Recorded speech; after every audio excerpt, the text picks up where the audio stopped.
Boa noite, irmãos. A graça e a paz do Senhor aos irmãos, a todos aqueles que estão nos acompanhando nesse estudo bíblico realizado todas as quintas-feiras, onde estamos estudando o livro e olhando o livro do apóstolo Paulo, a epístola do apóstolo Paulo aos Colossenses.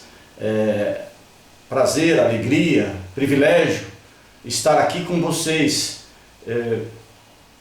desfrutando desse manancial maravilhoso da palavra de Deus, desse alimento forte que é a palavra de Deus nas nossas vidas. E hoje nós vamos entrar no capítulo 2 do livro da epístola de Paulo aos Colossenses, capítulo 2. Nós já vimos todo o capítulo 1, e agora nós estamos entrando no capítulo 2. Vamos ler, capítulo 2. Hoje nós vamos ver do versículo 1 ao versículo 7. Colossenses 2, do versículo 1 ao 7. Vamos ler. Diz assim a palavra: Gostaria, pois, que soubesseis quão grande luta venho mantendo por vós, pelos laodicenses e por quantos não me viram face a face, para que o coração deles seja confortado e vinculado juntamente em amor, e eles tenham toda a riqueza da forte convicção do entendimento, para compreenderem plenamente o mistério de Deus, Cristo, em quem todos os tesouros da sabedoria e do conhecimento estão ocultos. Assim digo, para que ninguém vos engane com raciocínios falazes. Pois, embora ausente quanto ao corpo, contudo em espírito, estou convosco, alegrando-me e verificando a vossa boa ordem e a firmeza da vossa fé em Cristo. Ora, como recebestes Cristo Jesus, o Senhor, assim andai nele radicados e edificados e confirmados na fé, tal como fostes instruídos, crescendo em ações de graças. Vamos orar, agradecer a Deus e pedir para que o Senhor venha falar conosco através desses versículos, aplicar essas palavras dele nas nossas vidas. Oremos. Senhor maravilhoso e Pai poderoso, nós, Senhor, te louvamos e te agradecemos, Deus, por mais este momento que tu preparas para nós nesse estudo, Senhor, da porção da tua palavra, Pai. Abençoa-nos, ó Pai, nesta noite, Senhor, a entendermos, ó Deus. Abre, Senhor, as nossas mentes para que nós possamos entender, Pai, a tua palavra, mas não só entendê-la, mas também aplicá-la às nossas vidas, na nossa caminhada contigo, nessa nossa caminhada, Senhor, cristã contigo, ó Deus, sendo, Senhor, servos teus e estando, Senhor, cada dia mais ensinados, advertidos, admoestados pela tua palavra, Senhor. Nos abençoa cada um que nos assiste, toca, Senhor, com o teu maravilhoso toque, cada pessoa na necessidade que ela tem, Senhor. Tu conheces cada coração, tu sabes, Pai, da necessidade de cada um. Portanto, Senhor, vem e toca com o teu maravilhoso toque nas vidas, Senhor, daqueles que estão nos assistindo, Senhor, em nome do teu Filho Jesus. Fala conosco, Pai, porque bom é ouvir a tua voz. Fala conosco através da porção dessa palavra desta noite, Senhor. Usa-nos, ó Pai, apenas como um instrumento teu, Senhor. Pai, que aquilo que nós viermos a falarmos, ó Pai, esteja, Senhor, somente, Pai, que seja a tua palavra na nossa boca, Senhor. Em nome de Jesus, nos abençoa. Abençoa cada um. Esta é a minha oração, Deus, em nome do teu Filho Jesus. Amém Amém.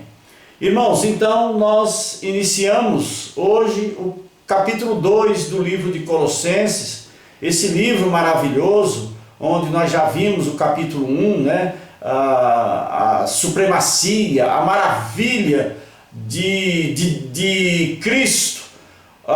Cristo é a excelência em todos os ensinamentos, em todas as práticas de vida. É Cristo que nos ensina. Então Paulo mostra isso, a supremacia de Cristo, não só no capítulo 1, mas ao longo de todo o livro de Colossenses. E também Paulo está aqui combatendo um falso ensinamento que estava penetrando na igreja de Colossos, estava pondo em risco a fé, o conhecimento dos irmãos em Cristo.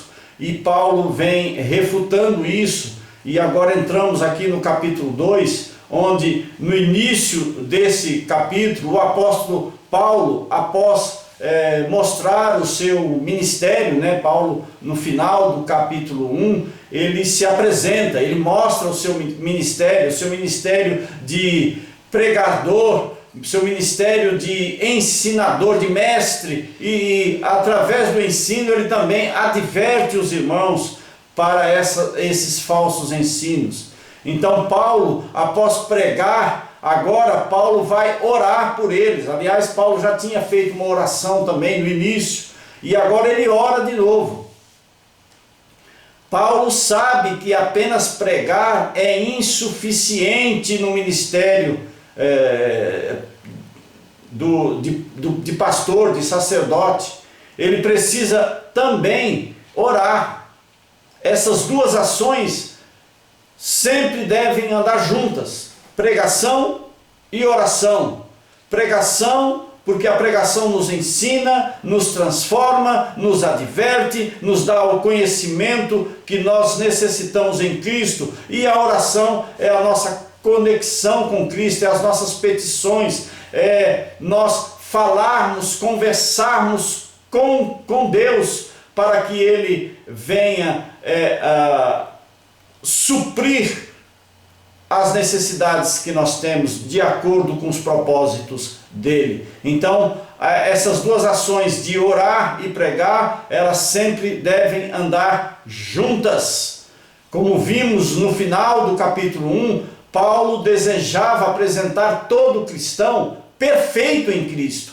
E Paulo usa esse termo no sentido de completo, de maduro em Cristo. Ou seja, o ministério que Paulo apresenta é um ministério onde ele quer, onde ele deseja, através da pregação e agora através da oração, deseja que todo o cristão seja maduro, seja perfeito, e é isso que ele quer apresentar a Cristo, os cristãos, os seus filhos da fé.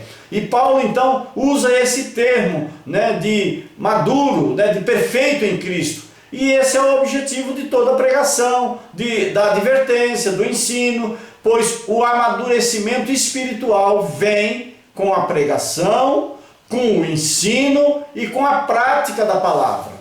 O apóstolo expressa preocupação com os colossenses e os adverte contra os falsos mestres, contra essa heresia, que nós já falamos um pouco aqui e vamos continuar falando, contra essas heresias gnósticas, onde mistura o gnosticismo, a lei, né, a legalidade, o legalismo, a mitificação e o pseudo-conhecimento, né? Os gnósticos, eles ensinavam que existia, através do conhecimento, Deus dava uma aura especial para poucos a quem ele revelava ele. Então, os gnósticos ensinavam que aqueles que tinham a revelação de Deus através do conhecimento, esses eram uns poucos privilegiados. Mas Paulo aqui vem combatendo essa heresia, mostrando Cristo. Então, nós vimos nesse início do capítulo 2, e ao longo do capítulo 1, Paulo expressando a preocupação com os colossenses e os advertindo contra os falsos mestres. E aí nós vamos ver, né, dois pontos bem rapidamente aqui, nesses 7 versículos. Primeiro nós vamos ver a intercessão de Paulo nos versículos de 1 a 3. Nos versículos de 1 a 3, Paulo diz que gostaria, pois, que soubesseis quão grande luta vendo mantendo por nós, pelos laodicenses, e por vós, né? E pelos laodicenses, e por quantos não me viram face a face. Então Paulo observa aqui que Paulo ele diz que os irmãos de Colossos soubessem da grande luta que ele vem mantendo por eles, pelos colossenses, e também pelos laodicenses, e que também eram outra igreja que Paulo não havia conhecido. Então Paulo nunca tinha estado com os colossenses. Então Paulo inicia aqui o capítulo 2, versículo 1, dizendo desse sentimento dele, dessa preocupação dele. E é interessante observar que Paulo aqui, a palavra oração não aparece explicitamente nessa passagem. Não aparece a palavra oração. Paulo se refere à sua grande luta por eles. Mas que tipo de luta ele poderia manter estando preso em Roma por uma igreja que nunca viu e junto à qual nunca esteve? Que luta é essa? Só existe um tipo de luta para casos como este: a oração. Paulo lutava, guerreava pelos irmãos de Colossenses, e aqui também ele cita os laodicenses. Essa grande luta era através da oração. E nós sabemos que a nossa luta, como diz lá, né, a nossa luta não é nem contra a carne e nem contra sangue, mas contra as potestades do ar que militam contra as coisas de Deus nas nossas vidas. Então é uma luta mesmo, é uma guerra espiritual pela qual nós passamos. O reverendo Augusto Nicodemos, ele diz, né, ele fala exatamente isso, que só existe um tipo de luta para casos como este, que é a oração, porque Paulo não os conhecia, Paulo não estava presente, Paulo, pelo contrário, estava preso em Roma. Que luta que Paulo poderia fazer nesse momento? Era só através da oração. Assim podemos lutar em oração pelo povo de Deus e estimular o seu amadurecimento.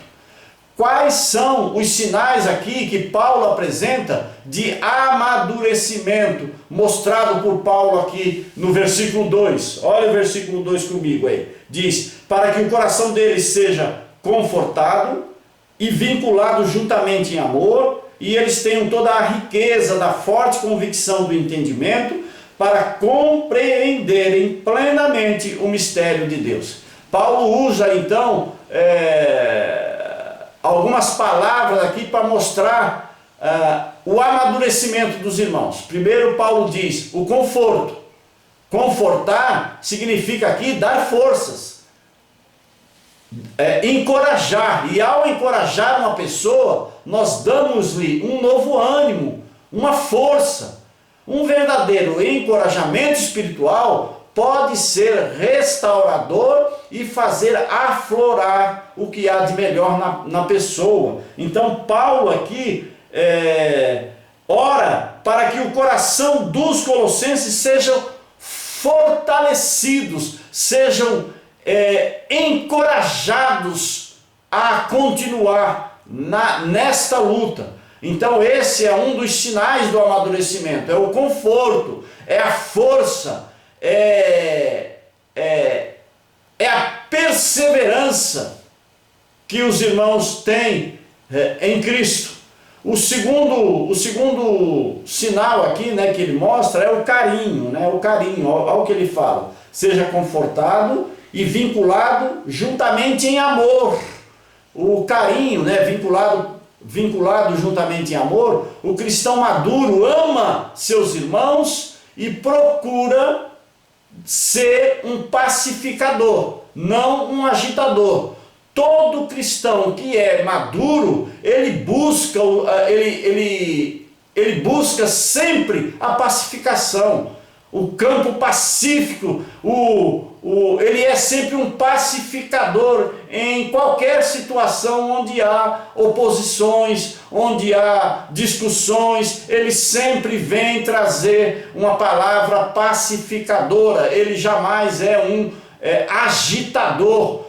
É isso que Paulo diz aqui do cristão maduro, juntamente em amor. É essa palavra que Paulo usa como carinho. Então, esses irmãos participam da unidade espiritual da igreja. Aliás, os cristãos maduros que buscam essa pacificação são irmãos que estão buscando a unidade da igreja. E a unidade da igreja é fundamental para que a igreja continue caminhando em Cristo. Por isso que o próprio Jesus Cristo, lá na oração sacerdotal, Jesus Cristo faz uma oração pedindo a unidade de Deus, que nós sejamos um, assim como Ele é um com o Pai. Essa foi a oração de Cristo pela unidade da igreja.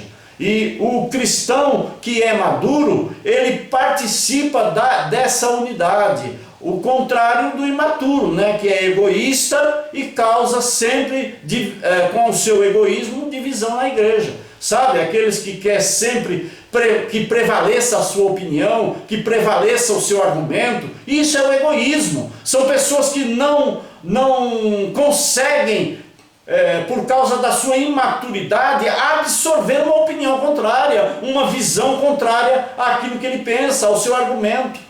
Então, nós temos que buscar, irmãos, cada dia mais essa maturidade. É isso que Paulo está nos dizendo aqui. O terceiro aqui, sinal que ele fala é do enriquecimento. Tenham toda a riqueza da forte convicção do entendimento. Riqueza da forte convicção do entendimento. Os cristãos maduros não se queixam do que não têm. Antes, usam os recursos inesgotáveis que se encontram a seu dispor em Jesus Cristo. O cristão maduro não vive reclamando. Não vive reclamando. Mas eu poderia ter isso, eu poderia ter aquilo. Não, o cristão maduro se contenta com aquilo que ele tem, porque ele sabe que aquilo que ele tem vem do Senhor, sendo muito ou sendo pouco. Nós temos que louvar e agradecer a Deus no muito e no pouco. E o cristão maduro, ele sabe disso. Ele usa tudo isso para que esses cristãos compreendam plenamente o mistério de Deus. E qual é o mistério de Deus? É Cristo. Deus deseja que nós, como seus filhos, tenhamos entendimento, sabedoria e conhecimento. O termo traduzido aqui por entendimento, ainda no versículo 2, da forte convicção do entendimento, esse termo significa colocar junto, é a capacidade de avaliar as coisas. Sabe, o entendimento é quando você coloca uma coisa ao lado da outra para fazer comparações, para analisar uma e analisar outra. É esse o sentido aqui da palavra entendimento, é colocar junto, é a capacidade de avaliar as coisas. A sabedoria implica a capacidade de defender o que entendemos. Nós já falamos aqui que a sabedoria é você colocar em prática o teu conhecimento. Esses termos eram usados pelos gnósticos também, porém aqui Paulo aplica-os a Cristo, porque o conhecimento ensinado pelos gnósticos era um conhecimento transcendente, era um conhecimento que vinha de uma revelação especial de Deus para as pessoas. Mas Paulo aqui não está falando do conhecimento em Cristo. E é esse conhecimento em Cristo que nos dá um caminho novo para as nossas vidas, que é esse conhecimento em Cristo que não nos deixa titubeantes no caminho que nós temos que seguir. Eu falei hoje na devocional que eu ponho no grupo toda manhã sobre o caminho que nós temos que trilhar. E quando nós temos esse conhecimento, esse entendimento de Cristo, nós caminhamos na firmeza. Não vai ser qualquer atalho que aparece no nosso meio que nós vamos nos desviar por esses atalhos. Não, aquele que tem o conhecimento de Cristo segue firme os seus caminhos, sabendo que Deus abençoa os seus caminhos,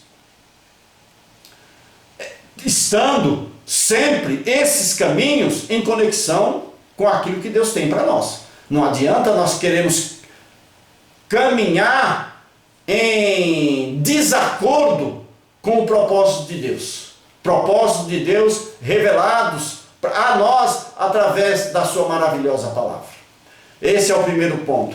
O segundo ponto que eu quero mostrar aqui é que Paulo admoesta para que continue a progredir na vida espiritual. Paulo, dos versículos 4 a 7, ele adverte os irmãos a progredirem na vida espiritual. Paulo está dizendo aqui, é como se estivesse seguindo com passos firmes os caminhos que eles têm que trilhar e estão trilhando em Cristo. Vamos ver aqui do versículo 4 a 7. Paulo vai dizer aqui que não podemos, o cristão não pode permanecer parado na vida cristã. Ou progredimos, ou regredimos gradativamente. Se nós pararmos de progredir, nós passamos a ficar estacionados e dali um tempo regredimos gradativamente. Este é um risco que nós corremos quando nós não procuramos sempre progredir. Mas progredir em quê? Progredir no conhecimento, progredir no estudo da palavra, progredir na conexão, no contato que nós temos que ter com Deus diariamente, nas devocionais nossas em casa, na oração. Nós temos que estar sempre conectados a Deus. É isso que nós temos, é assim que nós podemos progredir. O cristão que não progride na vida espiritual torna-se um alvo fácil para o inimigo atacar e destruir. No versículo 4, Paulo mostra que seu esforço é para que os cristãos se tornem maduros e não sejam enganados por falsos ensinamentos. E isso só é possível quando se conhece a verdade do Evangelho. Olha o versículo 4 comigo. Assim digo, para que ninguém vos engane com raciocínios falazes. Então Paulo mostra aqui o seu esforço para que os cristãos se tornem maduros, não sejam enganados por argumentos falazes. Argumentos falazes são argumentos mentirosos. Paulo remete aqui a termos persuasivos de um advogado, raciocínios falazes. Esse termo aqui usado por Paulo era termo usado por advogados. Eram fortes argumentos, porém mentirosos. No versículo 5, sabe aqueles argumentos mentirosos, falazes? É aqueles argumentos que não têm base para se sustentar. Não tem base em conhecimento da palavra para se sustentar. São esses raciocínios falazes que Paulo cita aqui no final do versículo 4. E no versículo 5, Paulo repete a sua preocupação por eles. Vamos ver o versículo 5. Pois, embora ausente quanto ao corpo, contudo em espírito estou convosco. Olha aqui, mais uma vez Paulo repete que está ausente, que Paulo não os conhece, que Paulo não está lá, Paulo está preso. E aí ele diz, embora ausente quanto ao corpo, contudo em espírito estou convosco, alegrando-me e verificando a vossa boa ordem e firmeza da vossa fé em Cristo. Então, aqui, Paulo afirma que, embora esteja ausente na carne, está com eles em espírito, alegrando e vendo sua ordem e firmeza na fé em Cristo. As palavras aqui usadas por Paulo, ordem e firmeza, fazem parte do vocabulário militar. Ordem e firmeza é o vocabulário militar. Descrevem um exército firmemente unido contra o inimigo. A ordem indica a organização hierárquica desse exército, onde há generais, onde há tenentes, onde há soldados, onde há aquela hierarquia que existe no exército. Paulo está descrevendo ela aqui. Paulo está descrevendo essa ordem, essa organização hierárquica, com cada soldado no devido posto. E a firmeza, quando ele fala da firmeza, retrata os soldados em formação de combate, colocando-se diante do inimigo como uma frente coesa. Então, cada um colocado numa posição lado a lado com o outro soldado, é isso que vai dar firmeza. Não sei se vocês já viram, quando o exército vai repelir qualquer manifestação, vai acabar com qualquer manifestação, ele põe isso aqui, é ordem e firmeza. Eles se juntam, os comandantes dão a ordem e eles se juntam e vão unidos, né? Não sei se vocês já viram muito isso nas reportagens, quando eles vão reprimir e vão espalhar, disseminar aqueles protestos. Eles vão juntos e vão avançando, vão juntos e vão avançando. Nada pode impedir esse avanço deles. E é essa ideia que Paulo traz aqui quando Paulo fala em ordem e firmeza. Retrata então uma frente coesa. Os cristãos devem avançar com disciplina e obediência, como fazem os soldados no campo de batalha. Nos versículos 6 e 7, Paulo apresenta um antídoto soberano contra os sedutores, comparando no versículo 6 a vida cristã com uma peregrinação, e os cristãos devem aprender a caminhar. Olhe comigo o versículo 6, ele diz: ora, como recebestes Cristo Jesus, o Senhor, assim andai nele. Olha a ideia de peregrinação, de andar em Cristo. Essa é a ideia que Paulo usa aqui no versículo 3, a ideia do 6, desculpa, a ideia da peregrinação. Então ele mostra nesses dois versículos um antídoto soberano contra as seduções, comparando no versículo 6 a vida cristã com uma peregrinação, e os cristãos devem aprender a caminhar nessa peregrinação. Nós somos peregrinos, irmãos, e nós temos que ter sabedoria através da palavra de Cristo em caminhar nessa nossa peregrinação. Devemos andar em Cristo da mesma forma como aceitamos a Cristo no princípio. Como? Pela fé. No versículo ele usa alguns termos aqui, né, no versículo, né? No versículo 7 já. Ele usa o termo, por exemplo, radicado. Olha o que ele diz no 7. Nele em quem? Em Cristo. Radicados, edificados e confirmados. Então ele usa esses três termos aqui. Primeiro, o radicado, que é enraizado. Radicado aqui é a mesma coisa que você está enraizado.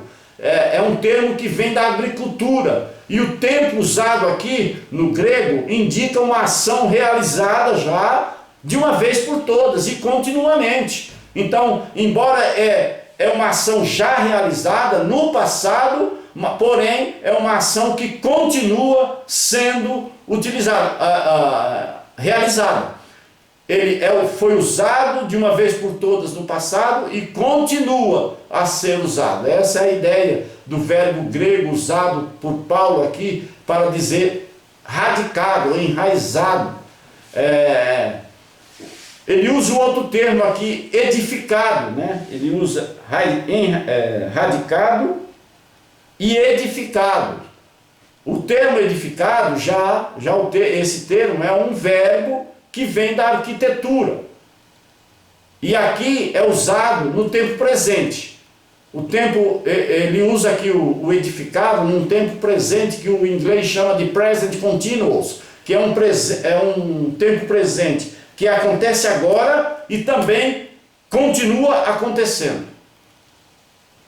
Portanto, esse edificar, quando cremos em Cristo e recebemos a salvação, nós somos colocados sobre um alicerce, a partir do qual crescemos na graça. É a partir dessa base nossa, base de todo cristão, que é Cristo, é que nós crescemos. É esse o termo que Paulo usa aqui para edificados. E por último ele usa também outro termo dizendo como fostes instruídos. Ele diz aqui, ele usa esse termo instruídos, que nós somos ensinados pela palavra de Deus. E assim, como ele diz, crescendo em ações de graças. E assim crescemos. Então, ele usa aqui todos esses termos para dizer uma base que nós fomos enraizados em Cristo, temos bases sólidas, temos raízes sólidas, não somos ervas sem raízes, porque essas plantas sem raízes, elas morrem facilmente, e também não devemos ficar mudando de solo constantemente. Não, nós temos que estar enraizado em Cristo, edificado em Cristo, instruído em Cristo. É isso que Paulo dá aqui no versículo 7. E aí eu quero concluir as minhas palavras nesses versículos. Concluindo, nós vemos que essas imagens aqui usadas pelo apóstolo Paulo mostram como o cristão em crescimento pode derrotar o inimigo com facilidade, sem se deixar desviar, sem se deixar se perder. Se suas raízes espirituais forem profundas, firmadas em Cristo, não terá interesse em qualquer outro tipo de solo, não terá interesse em qualquer outro pensamento, não terá interesse em qualquer outra nova onda. Não, as suas raízes estão firmadas em Cristo. O solo dele é Cristo. Se Cristo for o seu alicerce firme, ele não terá necessidade de mudar. Nós temos que mirar Cristo, irmãos. Às vezes as pessoas, nós temos visto recentemente, de uns tempos bons para cá, muitos cristãos mudando de igreja, mudando, ou até ficando desigrejados. Por quê? Porque a sua base não é Cristo, a sua base muitas vezes é o pastor, a sua base muitas vezes é a igreja, os irmãos. E aí quando acontece alguma frustração, alguma desilusão nesse irmão que não é amadurecido na palavra de Cristo, ele muda facilmente. Aí ele não cria raiz, ele não se torna um crente enraizado.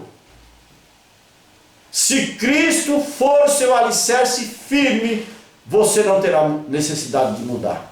Se estiver estudando e crescendo na palavra, não será facilmente atraído por falsas doutrinas. E se seu coração estiver transbordando de gratidão, de ações de graças, nem sequer pensará em abandonar a plenitude que você possui em Cristo. É um privilégio, irmãos, como Paulo comparou nós a um vaso de barro, que embora a matéria, que embora a estrutura nossa seja fraca, nós temos um tesouro dentro de nós, que foi colocado por próprio Deus, por Cristo em nós, que é o Espírito Santo dele, habitando em nós. Este é um tesouro maravilhoso, irmão, que nós não devemos abandonar. Um cristão radicado, edificado e grato não será enganado pelas falsas doutrinas. É por isso que Paulo está falando para os irmãos colossenses, para eles não irem naquela onda dos falsos mestres, do gnosticismo, do legalismo, do misticismo, do ascetismo. Não, não há uma classe especial como ensinava aquela heresia. É você crer em Cristo, irmão, ser firmado em Cristo, que Ele tem um caminho maravilhoso para nós, caminho esse em que nós vamos de vitória em vitória. Nós temos as nossas aflições, temos as nossas necessidades, muitas vezes pungentes, mas nós temos que crer, irmãos, que Cristo está na nossa dianteira. Cristo é o nosso farol. Quando nós estamos perdidos no mar das incertezas, então, irmão, que nós sejamos firmados cada dia mais através da palavra dele, radicado, edificado e grato. Sendo assim, nós não seremos enganados por falsas doutrinas, por heresias, e andaremos firmes nos caminhos que o Senhor tem para nós. E que assim, irmãos, Deus nos abençoe. Deus continue nos firmando, nos fortalecendo, para que nós não venhamos a nos desanimarmos. Não desanime, irmãos. Apesar de nós estarmos vivendo esses momentos difíceis da pandemia, mas eu creio que isso já está no fim. Daqui a pouco já vai terminar aí tudo isso, a contaminação já está caindo, e aí logo é lógico que a nossa vida nunca mais será a mesma. Enquanto não vier a vacina, nós temos que continuar tomando os cuidados, mas não vai ter mais essa loucura que foi. E aí nós poderemos, irmãos, continuar firmes na nossa devoção, juntos com a igreja, que é o corpo de Cristo, a cultuar, a adorar a Deus. Que Deus nos abençoe, irmãos, e nos fortaleça a cada dia na nossa caminhada. Que Deus possa fortalecer a você, a sua família, te dar a estratégia necessária que Ele tem para firmar cada dia mais os seus passos nesses caminhos que Ele tem para você.